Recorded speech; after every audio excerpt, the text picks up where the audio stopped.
IPL ২০২৬ শনিবার হায়দ্রাবাদের বিরুদ্ধে শুরু থেকেই আক্রমণাত্মক মোড়ে ছিলেন কোহলি। ৩৮ বলে ৬৯ রানের ইনিংসে রয়েছে ৫টি করে বাউন্ডারি ও ওভার বাউন্ডারি। তাকে যোগ্য সঙ্গত দিয়েছেন দেবদত্ত পাদিক্কাল, করেছেন ২৬ বলে ৬১ রান।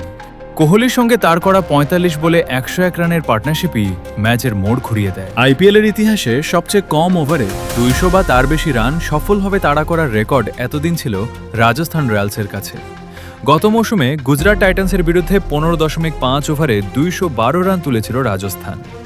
বৈভব সূর্যবংশী করেছিলেন ৩৮ বলে ১০১ রান।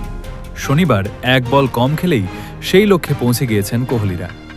রাজস্থানের আগেও এই রেকর্ডের মালিক ছিল আরসিবি। এই গুজরাটের বিরুদ্ধেই ১৬ ওভারে ২০৬ রান তুলেছিল তারা। সেই দিক থেকে দেখতে গেলে এক বছরের মধ্যেই নিজেদের ঋত সাম্রাজ্য নিজেদের ঘরেই ফিরিয়ে আনল আরসিবি। এছাড়া আরও বেশ কিছু রেকর্ড ছুঁল আরসিবি।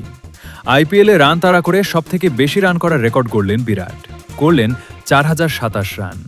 হায়দ্রাবাদের বিরুদ্ধে শেষ ৫ ইনিংসে তার ৩টি ৫০ রানের বেশি রানের ইনিংস হয়ে গেল। একটি ম্যাচে রয়েছে সেঞ্চুরিও। গতকালও করলেন ৬৯ রানের অপরাজিত ইনিংস। কলকাতা আইপিএল রেকর্ড ও রয়্যাল চ্যালেঞ্জার্স বেঙ্গালুরু যেন একে অপরের পরিপূরক। এর আগে একাধিক রেকর্ড গড়েছে আরসিবি।